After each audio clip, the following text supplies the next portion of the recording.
With me as we so, ladies and gentlemen, happy Mother's Day. Welcome to episode number 92 of the Vex on Vex podcast. My name is VexX. We're going Facebook Live currently. I'm here with Ivor. Can you see yourself on the camera, sir? Yes. Ivor's here. I'm here. There's the wrestling belts. All right. We're discussing the Me Too movement, and we're discussing politically incorrect things. And I had said to Ivor right before we started the Facebook Live that the climate change because of Rona, it kind of knocked a lot of it off its axis. And you said, no, you thought that the coronavirus situation had brought in the whole thing with political correctness, right? There's this joke. And it's not my joke, but there's a joke. Hugh Hefner died, and then everybody got outed.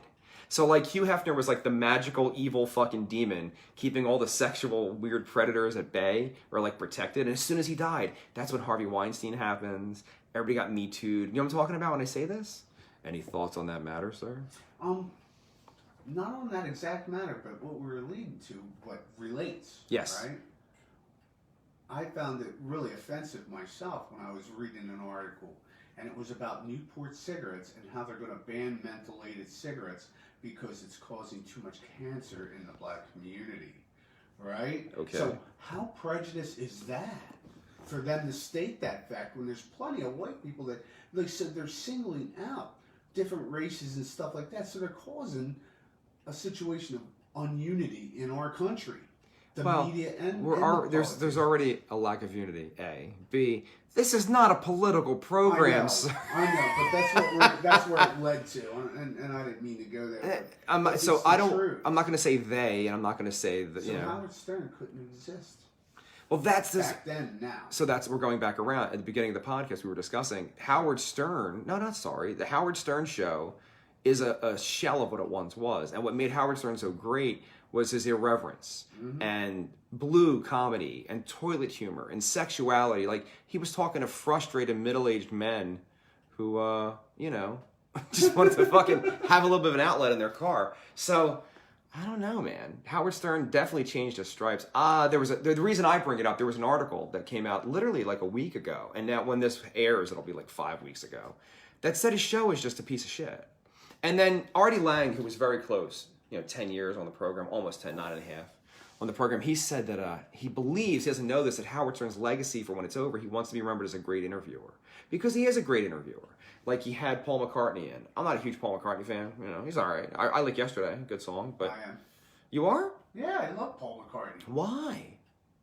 Well, my mom would always listen to that. And on Mother's Day, you're going to play the mom card. Hey, I can't even bitch, and I love to bitch and moan. I'll give that. The Wings. So I grew up on that, 5 to like 10 years old, every day, every other day, hearing the vinyl, Which record? What? It is the Rock Show, and that was a live performance of the Venus and Mars, and what's the other one? I don't know. I'm not a fucking fan of that guy. Venus and Mars, and there's one other album, and it kind of combines them. Here's my beef, though, with Paul McCartney. He hasn't written a good song in 50 years. I haven't heard his new album either. Yeah, no one has, because it sucks. But it's Paul McCartney, whatever. Good for him. There you go. Perhaps a flat little episode of the Vex and Vex podcast. I don't know. We're kind of keeping it a little light, a little... Yeah, we're kind of doing it on 7 levels. On 7 levels. We're pulling a Johnny Zero. Johnny Zero. Let's take it into left field. How old were you when you lost your virginity, sir? I warned you. I was a little late. It was like late 15. No, that's not late. That's fucking early, technically. Late 15, almost 16. No, you got to figure, you're supposed to be in college when you become, like, sexually, like, happening. Because you figure if you knock your girlfriend up at 15, that's a fucking problem. In my high school, which was a Catholic high school, 3 lockers down, there was a guy, he was, like, built like an athlete. He wasn't tall, but he was, like, thick. Built. Had a fucking son. We were, like, sophomores. He's like, yeah, man, I got a kid. Fuck it, it's awesome. I'm like, what? You're 15. He's like, yeah. He's like, I fuck my girlfriend all the time. It's great. I'm like, oh, maybe there's something to that. Because at 15, you're just trying to trick girls to have sex. You're like, you want to touch it? That's the thing. Like, so this guy was like living the dream. He was like a married middle-aged guy at 15. I think about him sometimes. And by the end of high school, he was no longer built. He was kind of fat. So I feel like he was already 25 when we were 18 in his mind. You know what I mean? He'd had a kid for like 4 years. I don't know, knock on wood, I didn't knock anybody up back then. And I remember I lost my virginity when I was 14. She was a junior, I was a freshman. I was grateful for the experience, frankly speaking. I should try, somebody tells me to look her up on Facebook all the time, but I figured she's gonna be married, so I'm not gonna be able to find her. Maybe I'll look her up. But she was pretty. It turns out she was kind of trampy, which is why she did it. But I was just grateful that someone had sex with me. I was like, this is amazing, thank you so much.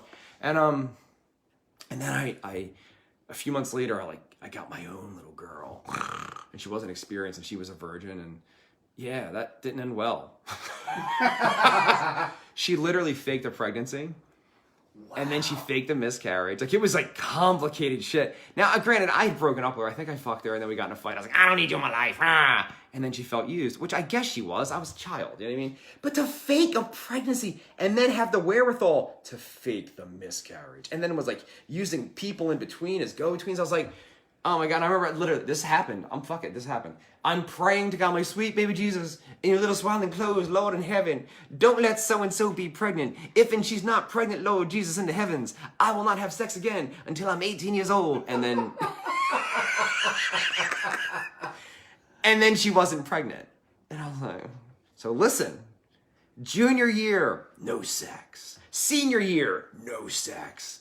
I graduate when I'm 17 though. And there's a flip to it. I was like in the popular crowd, kinda, when I was like 14 and 15. And then I was like, oh, I'm gonna be a musician. And when you join a band when you're 15 or 16, you suck. And the girls don't suck. You know what I'm saying? They want nothing to do with you because you're like the smelly kids in school. And I was like I clean myself and I'm smelling well, but you suck for like years. So I didn't get laid junior year or senior year because I was in a filthy rock band trying to like get our shit together. But then this thing happens where I left high school and I got into a new band, which I'm still in, which is called Starscream. And all the legs opened up everywhere. Vaginas falling out of the sky, as I say. But here's my point. I graduated in June of 93. I was still 17 years old. And I met a girl who looked like Marissa Tomei. Remember Marissa Tomei? Oh yeah, your eyebrow goes up. Good one. Giant natural breasts. She was like 16. I was like 17. I fucked her the entire summer. Like 10,000 times that summer. And I was not 18 until September. So I kind of fucked up with the God thing, but I did graduate high school first. She was awesome, actually. And then she left me for an older man. And when you're 17, an older man's 23. So there was some 23-year-old... All right, I'll never forget the story. Fuck. All right. There was this guy named Mike, who was a singer. Mike. Now, no. Mike was cool. I know his last name. I'm not going to say it. So Mike was a singer. I was a singer. We were in the Broken at the time. It wasn't called Starscream yet. We were kids.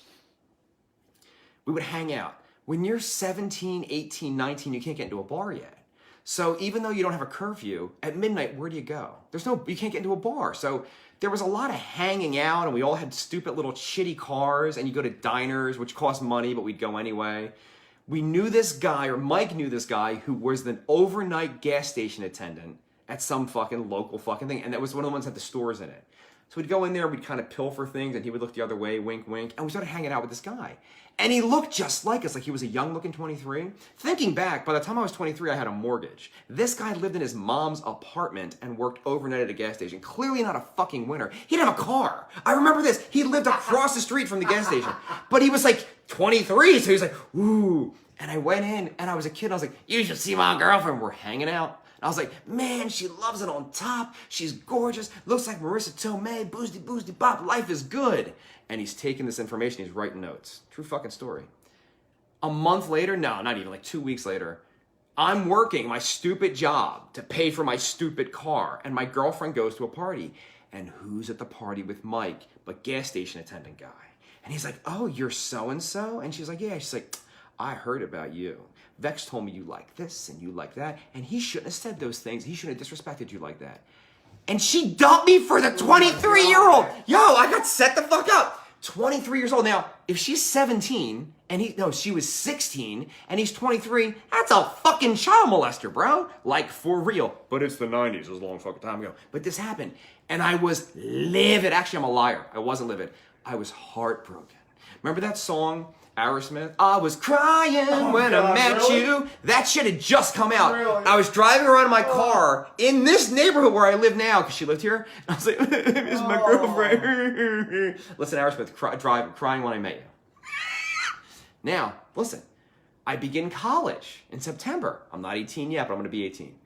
And there I fucking found that fucking college girl, and she was a smoke show. And I fucking loved her. At least I thought I did. Really. I turn 18, she was my girlfriend, she's on the pill. Oh, now we're sexually active, life is good. And what happens in October? The chick from the summer's like, hey, oh, I fucked up. That guy broke up with me. I miss you. I want you back. Now, Ivor, what do you think I did when that happened, my friend?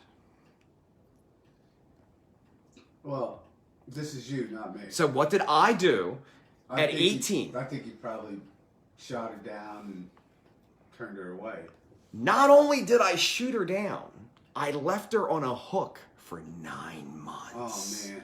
Saying, I don't know, you hurt my feelings, I don't fucking know. And she would follow us around like a puppy to parties and events. And I'd be like, bitch, get away from me. And then when nobody was looking, I'd cuddle with her.